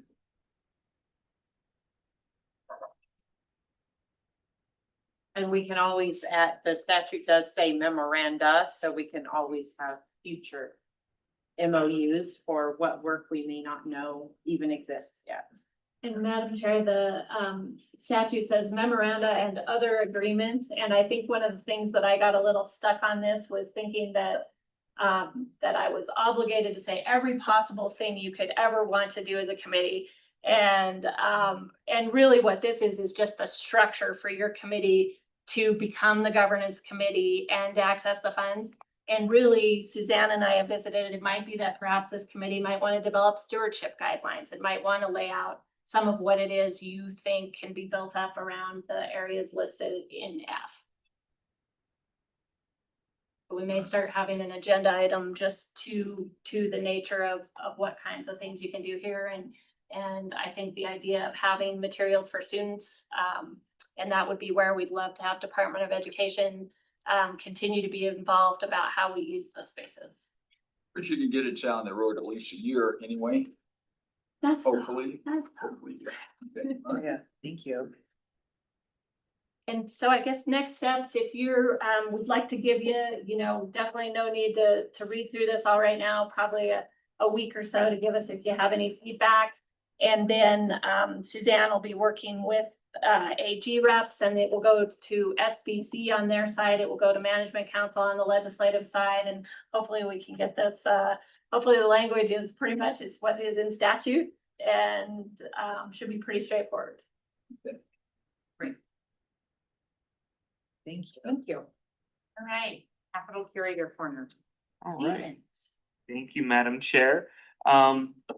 First thing, and I didn't realize to put it on my notes before, but we do have approved curation policies as of the January SBC meeting. So It was a long, hard slog. we got there. So thank you for all of the eyes that were on that. And it has been helpful to have that document to reference and to send to inquiries Yes. to share with. So that's been good. Some Capitol Gallery exhibit updates. Of course, the 2026 Governor's Capitol Art Exhibition is up now. I don't think I've provided this group with any updates specific to that exhibition. This year was incredible. We had nearly 400 entries, 383 to be exact, coming from 152 Wyoming artists. 62 were selected for inclusion by 53 artists from 20 Wyoming communities. Scattered throughout, some wonderful small communities represented as well. Of those, we were able to provide 4 purchase awards during the reception at the end of February, which had nearly 300 attendees. So the exhibition has been incredible, and we've sold 9 pieces by public purchase over the past few months. So really tremendous. A portion of the proceeds from the public purchases go to the museum with the intent of being used by the museum to purchase pieces for the permanent collection. So the museum staff will be going in likely towards the end of July to look at the remaining pieces and to make selections and decide what goes into the permanent collection. That exhibition will be up through August 8th. Will be without an exhibit for a few weeks. And then I'm working right now with the Jim Gatchell Memorial Museum up in Buffalo on an exhibition exploring that part of the state, looking at some potential fun, large, unexpected objects to come in, a lot of photo prints and some artwork from their collection as well. So more updates on that. And then after that, we'll have a traveling exhibit from Fort Casper, looking at Hollywood and Wyoming films that have been filmed in or depict Wyoming in various ways through historic movie posters. Looking ahead a few years, just a quick update. I think everybody's probably aware of survey tree discussions, the 1893 survey tree from the survey outside of Yellowstone, where they were taking a camping break during a snowstorm in the thoroughfare. And some surveyors, as they were surveying what would become our first national forest, inscribed into a tree their names. And that is moving forward. Lots of regular calls with State Historic Preservation Office, the Forest Service, museum, lots of different folks involved on that project. But that project has received grant funding from the Wyoming Cultural Trust Fund. It has received funding from the 250th Task Force and then a legislative appropriation this past year. So lots of work to be done figuring out helicopters and outfitters. But that exhibit is scheduled for August 2028 through March 2029. So plenty of ways out, but lots of planning to happen in advance of that. Nathan, do you envision reusing, recycling any elements from the thoroughfare exhibit that was at the Buffalo Bill Museum in Cody Lake a decade or more ago? I would, except when I was at the Buffalo Bill, I think we got rid of that exhibit, but that is, I'm glad you say that. So I will be curating that exhibit with Kyle Wright from the Forest Service, but I'll certainly talk to the Center of the West. Yes. Absolutely. And yes. as a really random aside, if you can help me track down a poster from that exhibit, I will make a large donation. I'm kicking myself for not getting it a decade or more ago. Sounds good. Nathan, we're just gonna need you to make sure any large unexpected objects comply with our curation. Oh, that they will. I will. One object that I'm looking at, Madam Chair, is a hand pulled fire hose cart. That will just be a great big object in the center of that gallery, kind of unexpected, as well as a propeller from the B-17 that crashed into the mountain up there. So some Wow. unexpected What, great objects. what were the 4 pieces that are being purchased for this, already been purchased for the state? Madam Chair, that is James Overstreet's very vibrant, colorful piece of Yellowstone. The hot pools. It is Steve Knox, his larger piece of the cowboy on horseback done on tea bags. Okay. It is, oh my goodness, Owl Saloon. not that one. It's my favorite one. The horses. So there's I can't think of the name of it. It's an artist formerly out of Alcova. The really dark with the 2 horses. One very detailed. One has a red eye. And the three cows. It's charcoal of April, May, and June. So yeah, 3 very diverse pieces. It'll be into the collection and available for the next Capital Art rotation. Awesome. Yeah. Madam Chair, just a few other things. The 250th celebration, I wanted to give this committee an update of everything that's going along with that. That kind of coincides. So the in the Capitol Gallery, you've likely noticed there is one wall that has nothing on it. I've been saving that wall for 10 pieces from the recent Wyoming High School Art Symposium that was held last week up in Casper. They had a special category specific to the 250th this year, reflecting America, past, present, and future. I have not seen the 10 pieces that were the top 10 pieces in that category. I hear they're quite tremendous. So those will be going up for the month of July. So they'll be a few weeks in advance of that. And we'll hope to have the students down here to see their work in the Capitol. The 250th as a whole, just so you're aware, some of you likely have received invitations to welcome or introduce various parts of that. It is a full day that is being planned by a subcommittee of the Wyoming Semi-Quincentennial Planning Task Force, and it is being chaired by Justice Gray, and we are working closely with the City County Commission. And it is a full day on Saturday, July 4th from 9 in the morning till 10 at night, starting with a parade downtown, moving to events in the Capitol complex, as well as over the historic Governor's Mansion, and ending with the Cheyenne Symphony Orchestra and fireworks in front of and over the Capitol. More details will be coming out soon, but capitalcitycelebration.com is the official website for that event. And like I said, it includes everything from the parade, food trucks, a ceremony in front of the Capitol, a speaker series, cultural performances, a time capsule placed specific to the 250th, a ceremony honoring the George Washington elm in front of the Capitol, which some clippings were taken this winter. So more information will be available about that project, live music, including Geelong Crossland, and then, as I mentioned, Cheyenne Symphony and fireworks. So it is quite an impressive day. The subcommittee for that group is very inclusive. I don't know how many people we have, but representative of a variety of agencies, and lots of celebration of the Capitol itself, the exhibits, and everything. So do you know who all these people are that we're supposed to introduce? I'm supposed to introduce somebody. I'd really like to have a nice little bio. Absolutely, yes, yes, Madam Chair, Mr. Treasurer, yes, we will. And then the parade, I was supposed to be in the parade in Cody, like most of us usually go to, So, but we're gonna be down here. So what is the parade gonna be about?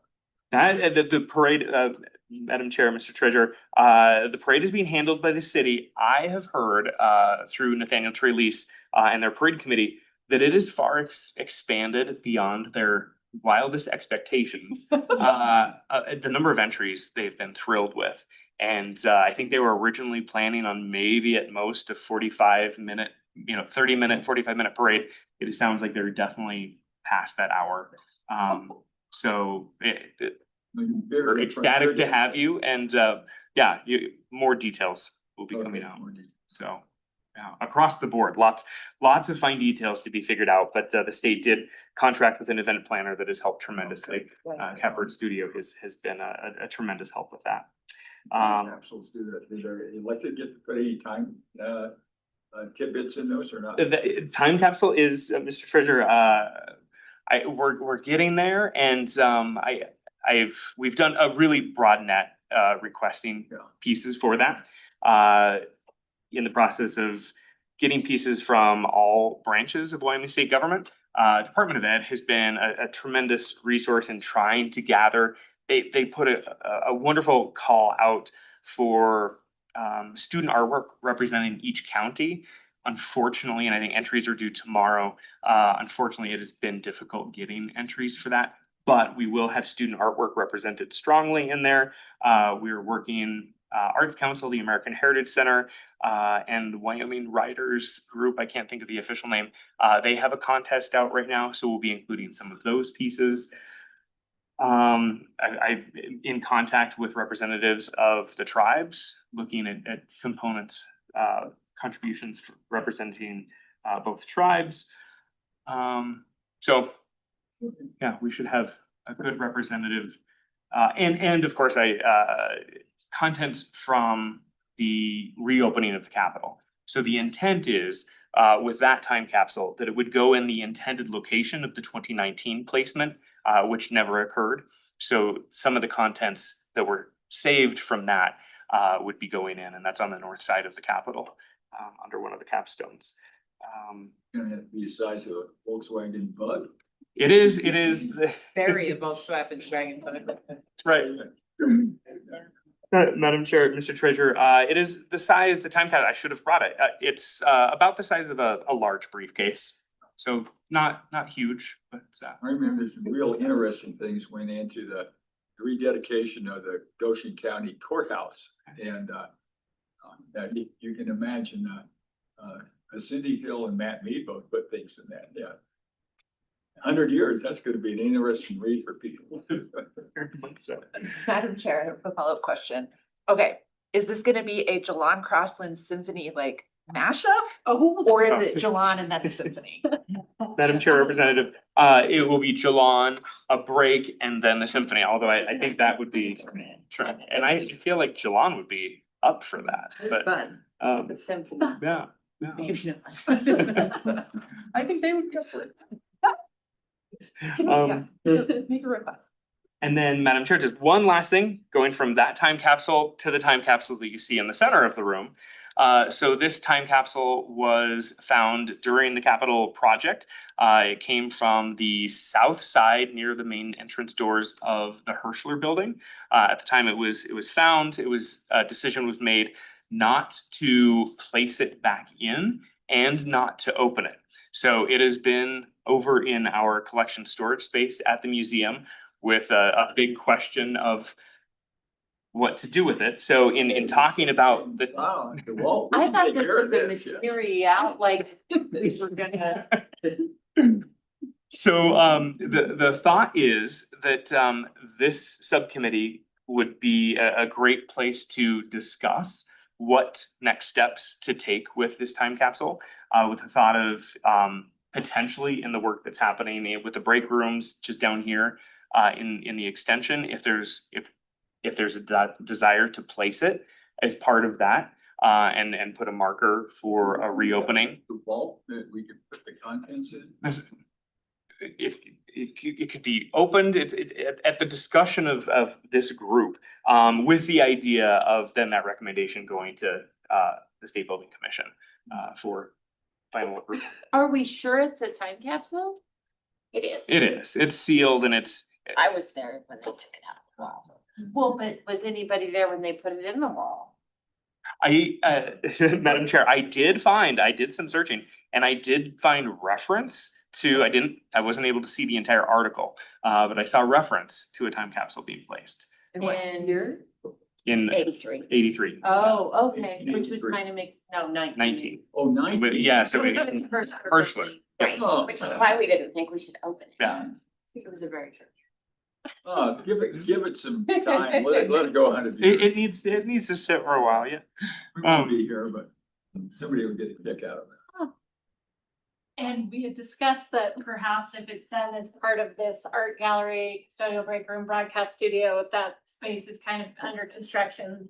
After the 250 celebration anyway, it might be a good time to replace it and perhaps put a plaque that denotes It's There's a time location. capsule here. Okay.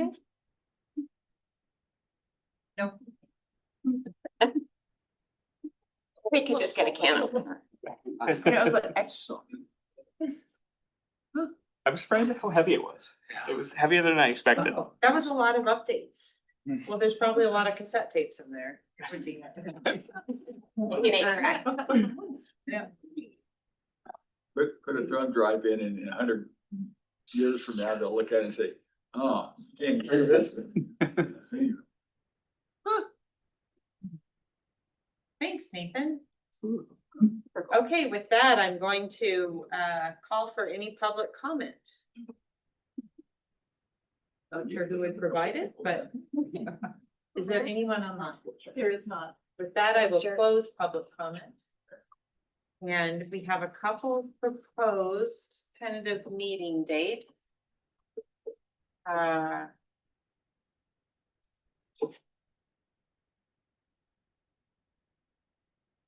June 11th, if everyone wants to take a quick spin through their schedule and see if any of these. That's a Thursday.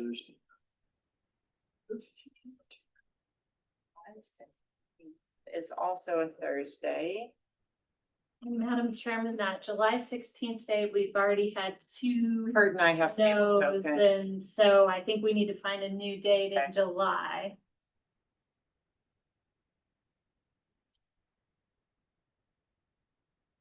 If we could for sure today lock in June 11th, and then we could potentially keep working on tentatives unless we can find a alternate July date, and if we can lock in August. June 11th works for me. I'm, Yeah. Okay. Okay. I am not here on August. Okay. I got one. Sorry. Yeah. Don't be sending me email. That's okay. Jackpot. June 11th is. Yeah. So I know lock I in got June something on 11th. it, but I didn't put it on yet, but yeah, go ahead. What, when are we gonna be where? Maybe we could just. June 11th, I think that's all we have so far. Okay. And what about July? Do you wanna look at some Well, alternate? June 11th is, that's not all day, is it? No, it won't be. And that's another thing, Madam Chairman, I think we'll start looking at as this other work starts getting going, acoustics and the break room and some of those areas. We're not sure whether we need to keep up this monthly meeting cadence, but we'll lock them in for now, and then if we don't need it, we'll release it back to you.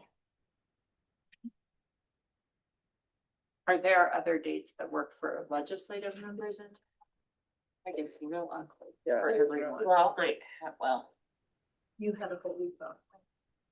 you have that July 8th SBC meeting potentially open, but you have to vote to reschedule before that's official.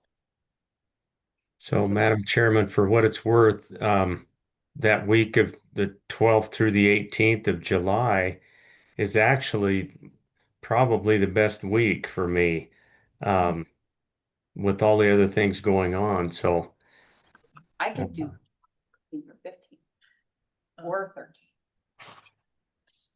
So the 15th is WYO Gives.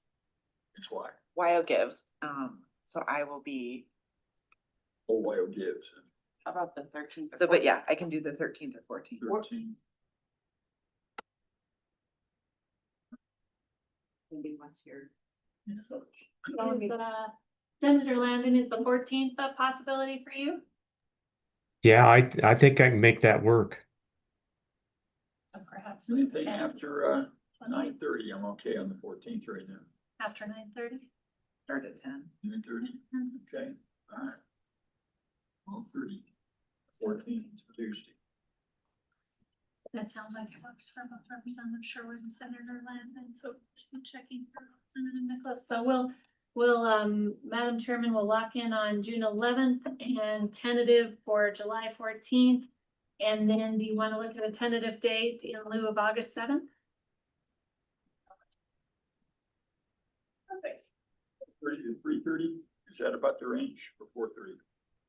10 to 2? What? On that day? Well, Oh, on sorry. the 14th, we're starting at On the 12:30. 14th, 10, I would guess that would be 10 to noon, I think would be, a good 10 to time. noon, Yeah, you said Oh, start at 10 I a.m. thought you said noon 30 and yeah, it was 12:30.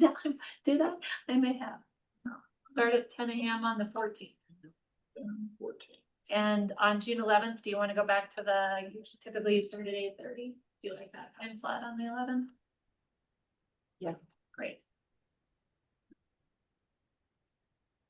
Or for Senator Landon and Representative Sherwood, if these meetings are getting shorter, would you prefer a later morning start time on all of these 10 a.m. starts? Yeah.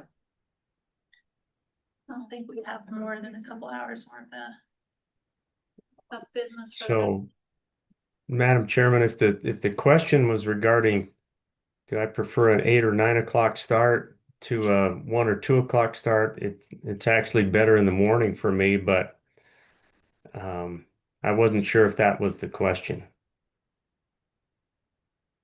Senator But Landon, I'll make any of these things work. 8:30 a.m. or do you prefer 10 a.m. with traveling down? Either one, We'll let you know based on kind of what the agenda's for. Okay. Okay. I'm just gonna start at 9:30 and go to dinner, so that'll get me in the ballpark. 9:30 a.m. yeah, that'd be good.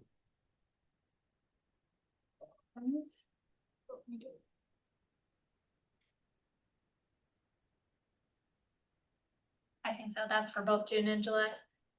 Yeah.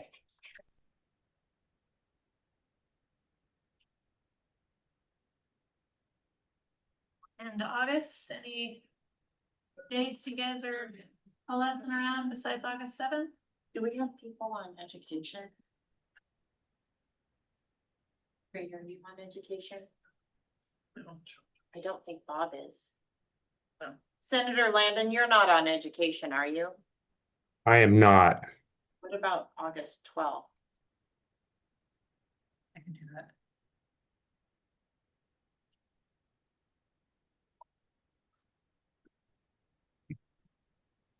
I am tied up till late night on the 11th up in Jackson.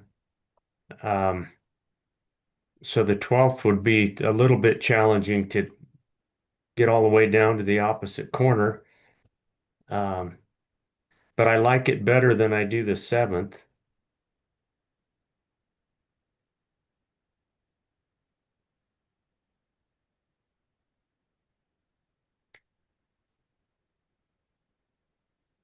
You guys are in August now? What about the afternoon of the 13th? We have stable token in the morning, but those are all short meetings now. That one actually blows me out. I leave that morning for Minnesota and a wedding, a family wedding. So We're gonna have to do something on the 12th then, huh? Would the afternoon of the 12th help you out, Bill, if it's gonna be a short meeting just to attend virtually, perhaps? that would be just fine, Madam Chairman. Actually, we could do that. Let's go ahead and pencil that in and then we'll see how it shakes out. We can leave that one as tentative and lock in the other two. Yeah. Okay. And I have to say, Madam Chairman, it's been really nice to have Sue because she's doing not only her normal duties for staffing committees, but also has taken on some of Rihanna's role for helping get these meetings together. Thank you. So truly appreciate that. Yeah, thank you. Missing Rihanna a lot, but it's been great to have Sue. Thank you. Yeah, Wendy, thanks for bringing that up. And I didn't say anything at the beginning of the meeting, but I do want to tip my hat again to Rihanna Davidson, who worked with this subcommittee all of these many months and did exemplary work. And we're going to miss her, but I'm sure that you all join me in wishing her good luck at her new digs over at Laramie County. So big thanks to Rihanna. You're here. You know, I thought we were gonna get the quarterly meetings and here we are on monthly meetings. Well, we had a lull, so We had a lull? yeah. And Okay. Mr. Treasurer, the hope is that we may not need all these monthly meetings. We just have to get a little better sense of these new projects. But Was it time before? And then they might go away. Yeah. There's always new projects, always something.